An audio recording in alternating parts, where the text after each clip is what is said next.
Baby, I'm dropping a title. This is the JJ Liberman Hour, the greatest podcast for elite losers. We are no longer the Cum Dump Hour. I just didn't love it. And sometimes if you don't love something, you just got to get rid of it. So here we are, early in the morning on Friday, so we could get this out Friday night. And you guys have a great weekend. It's Christmas. It's Christmas, and let me tell you something. Well, the week after, the day after, 2 days after Christmas, and this year we celebrated with fellow Austin comics. We had a Michelin star chef cook a breakfast. It was unbelievable, and unlike many years at Christmas, the Goon did not steal Christmas. Many years, the Goon is the Grinch, and you're just there. And let me tell you something. If there's ever a time where you don't feel like a piece of shit for gooning for 5 hours, it is on Christmas when everything's closed. It's not one of those situations, oh, God, I could have gotten groceries and I've just been here holding my soft cock for 3 hours. No, there's nothing to do. TV sucks. Too many commercials. YouTube, you can get fucking cabin fever. So on Christmas, yes, 4 hours. But this year, the Goon did not steal Christmas. As we went to a friend's early in the morning, we went for an early morning workout. I'll tell you something. That I would be willing to marry a absolute pig if they were a great cook. I think it's unquestionable.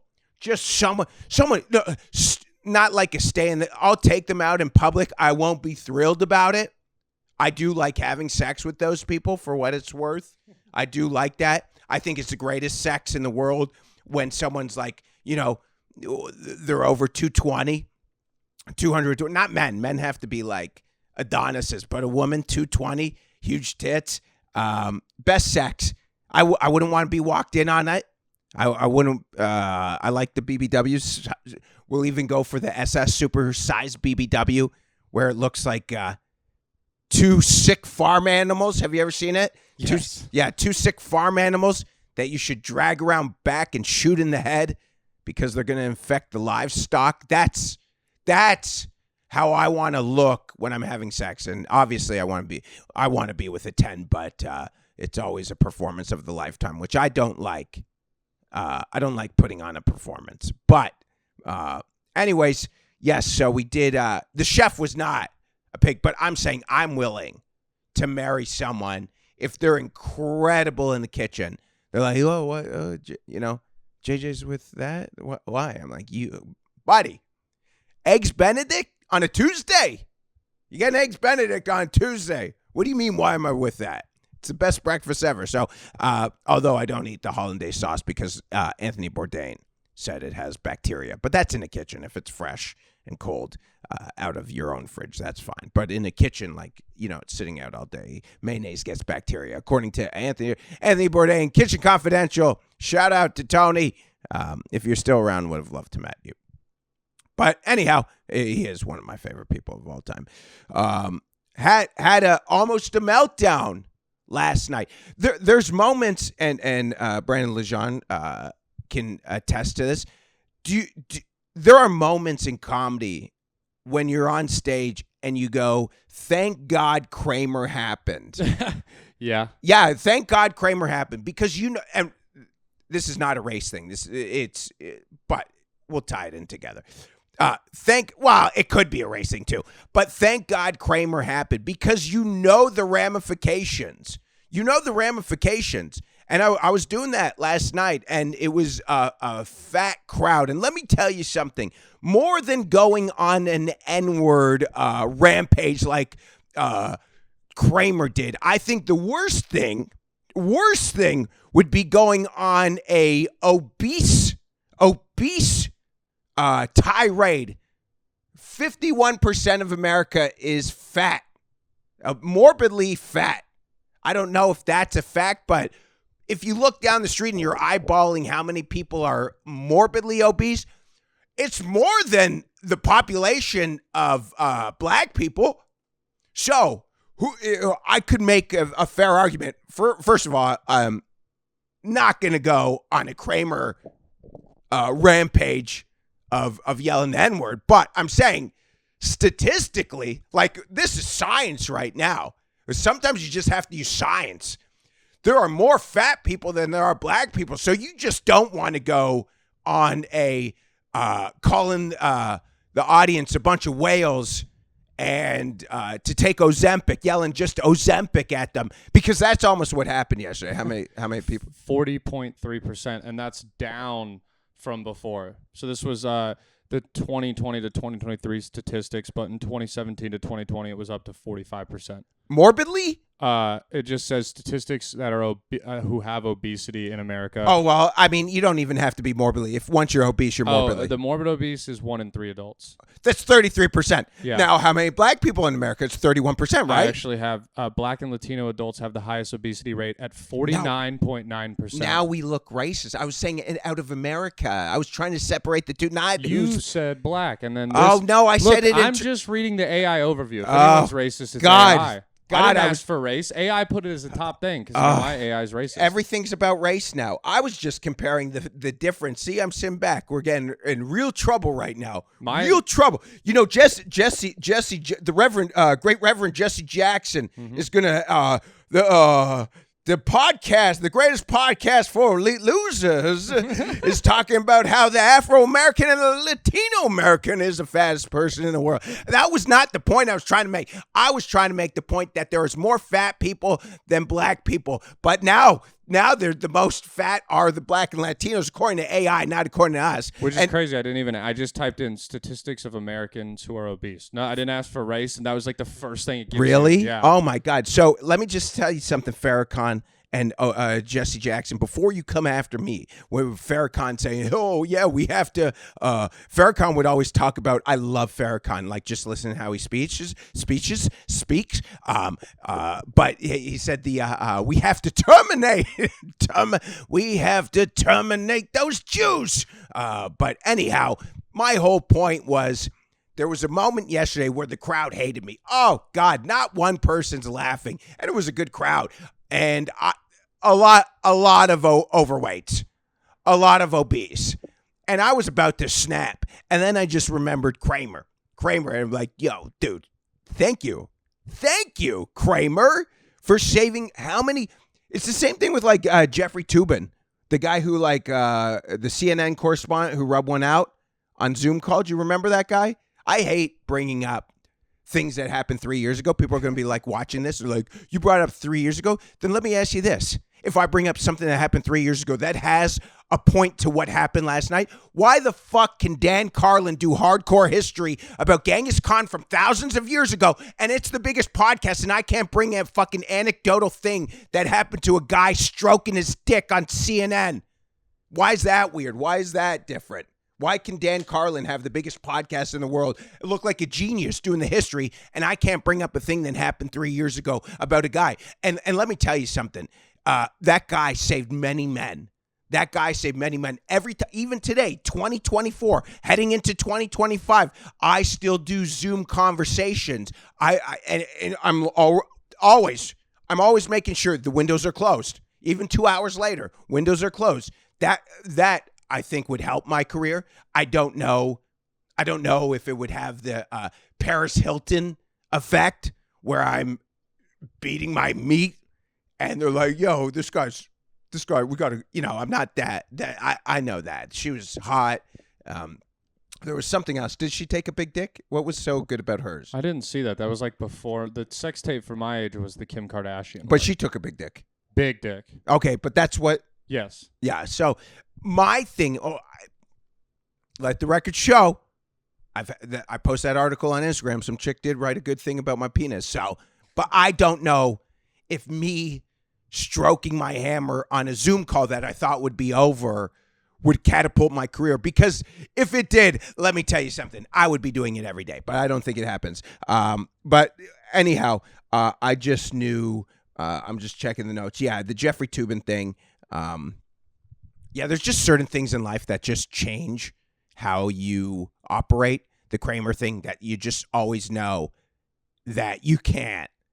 Man, people pull out their phones, so I knew that yesterday when it was a fat audience, not to just yell Ozempic at them. I was so heated. It was just not a good moment. Like they turned against me. And there's really nothing you can do unless you're famous. But even then, when people have cell phones, you just can't do anything. You have to almost take the loss, because if you have a fucking meltdown, this is the difference now. A little success. Now, if I have a mental breakdown, it just goes everywhere. That's not fun. You have to tip hot. With success, you have to tip more, and you can't have mental breakdowns. So I get Army Hammer eating humans. Like, you're driven. You have to be like so wrapped up into good, you know, that eventually you just fucking snap and start eating. I don't think he was a cannibal before. He was famous. Do we know any facts about that? Let me look into it. Okay. Anyways. But yeah, that was what I was going to say.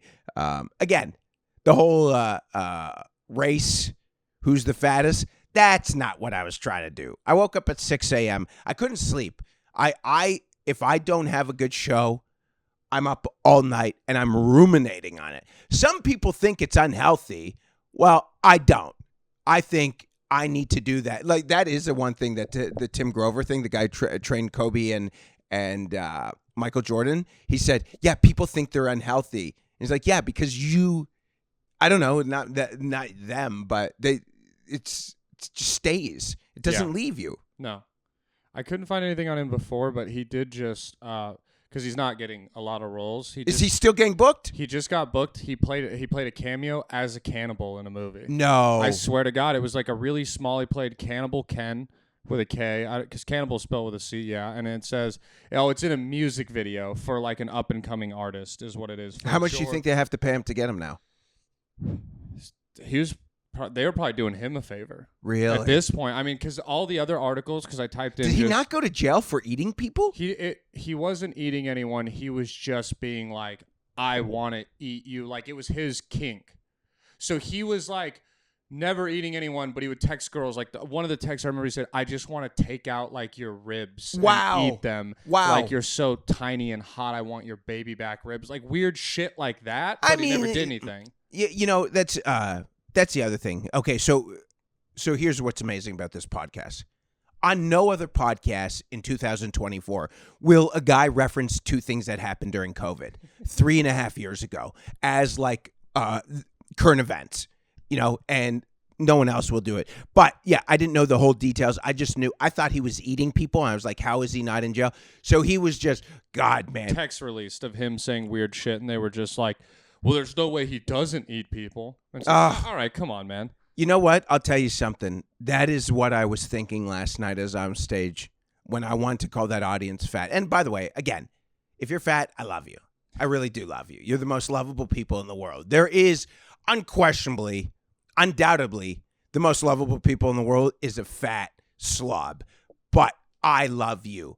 But, you know, and the men, I obviously love you because I look at fat people and you look at them and every meal's delicious. How can you not love that? How could you not want to be around a guy who you're sharing a hotel room, you go out for amazing food, he's ruining the toilet seat every time because it's the spray factor from his asshole? How could you not love a guy like that?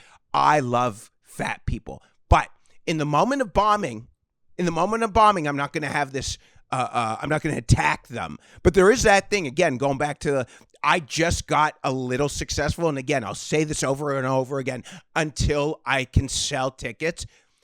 I'm not like it's the most minimal success you can have in comedy. It's really the most minimal. You're just getting by. Thank God you have a credit card. It can end tomorrow. And there is that moment of thinking where you just want to have a meltdown on stage. And you're like, dude, 13 years, it just happened. Relax. Just take the L. Just take the fucking L. You got blown out. You got a game next week. And, you know, we'll look at game tape. But there is that thing, too, where it's like, God, I could ruin everything right now. I could ruin everything right now by calling you fat fucking pieces of shit. Ozempic, die. But I did it. So I'm so happy we recorded this. By the way, are we over 15? We're at 14:30. I was just about to let you. Okay. They're going to hear the light. We do this for 15 minutes, even though we are the JJ Lieberman I can edit Hour. this part out, too. Okay. No, we don't need to edit this part. But, yeah, there was that moment that, and again, I stay up all night thinking about bad sets. I wake up at 6 a.m. I'm writing. I'm rewriting. It's in my head. It doesn't leave. And then I pop on Tim Grover, and it's for validation. You're right. You're ill. That's good. You're ill in the head. The guy cut off his fucking ear. I can lose a couple hours of sleep, even though they said he really didn't cut off his ear. They said that's a lie. Van Gogh, that's a real lie, right? I've heard that too. I don't know if there's. I'll try and like fact check it, but I've heard that too. Well, if Kurt Cobain killed himself. Also, stories are said that she shot him. Not me. That's just Courtney Love. What the fuck's that pig doing? Is she big? Is she still a millionaire? Who? Courtney Love. She's got all the Nirvana I'm gonna be money. honest, I like. Oh, yeah. I was like, I don't even really know who Courtney Love is. I just clicked. Yeah. More references out of date. But yeah, I don't know. I was looking at the Vincent Van Gogh stuff. I guess the big thing is he cut off part of his ear. Cut off part of his ear. Like the top, like the lobe, not his whole ass ear. But the whole point is, when you do this, there's, dude, let's be honest right now before we sign off. There's 150 to 200 people that will watch us, and I'm grateful and super appreciative, and probably out of that, 10% are watching the whole thing, and I'm super grateful and super appreciative, and if I ever actually become bigger than this, someone will take a clip from one of these early podcasts and say, look at how insane or how ill or how unfunny one of those podcast cringes. This will be it. And that's fine. Not this moment, but some, and whatever. But yeah, you're driven by insanity in this. You think a normal person, do you think a normal person wants to get up in front of a room full of fat fucking Ozempic needing people and tell about their life? And then bomb? No, that's not healthy either. That's as unhealthy as the fat audience last night at that show I was at. They were really, I don't know if you saw. Yeah, they were also like, I had fun with them, but they were drunk assholes. And it was fun because like I got to have fun with them, but I was like, oh, you guys are a horrible comedy audience. I'd like say a setup and I'd hear like, okay, period. And really? Like, all right. Oh. So it was, okay. I just heard it was going well until I got on, and man, did I suck. And once again, to my fellow obese fans, I do love you, and I will go get food with you. I have some of my closest friends are obese, so don't take this personal. I was once 272 pounds, and it was great. I liked every night waking up at 3 a.m. thinking I was going to die of a heart attack, and now at 44, thinking that all the damage I did back then, I have to, I don't know if you can see it, but it's off camera. I have all those pills and meds over there for my cholesterol and for, I have aspirin. I take aspirin. I have panic attacks. So don't worry. I'm with you. But anyways, January 17th, I should have started with that. January 17th, we are in Austin, Texas. We've already sold 10% of the tickets, and the show's in 3 weeks. And, yeah, it's you can't see the ones that break up the vessels, the clogged arteries. There's one for clogged arteries, and then there's one before I take it. And then March 30th, we are in Tampa, and then lots of dates in between. Oh, we'll make the announcement. January 5th in New York. January 6th in New York City at the Gutter, doing the OnlyFans TV taping. It is potentially a money grab. I don't know. Hopefully they don't see this. But that is going to fund the podcast for the next 2 months. Yeah. So other than that, hit the like, share this, tell your friends, clip it, put it on Podcast Cringe, put it on Shorts however you want. I don't know if this was a funny one today, but it was the topic that I want to talk about. Yes, Kramer. Oh, my whole thing was that was the last thing. Kramer doing that racist thing. Someone always breaks the barrier like the 5-minute mile. That doesn't make sense now. Anyways, could have ended a minute ago. But that is the greatest podcast for elite losers, a.k.a. the JJ Lieberman Hour. And if you still like the Come Dump Hour, you can say that too. We're out.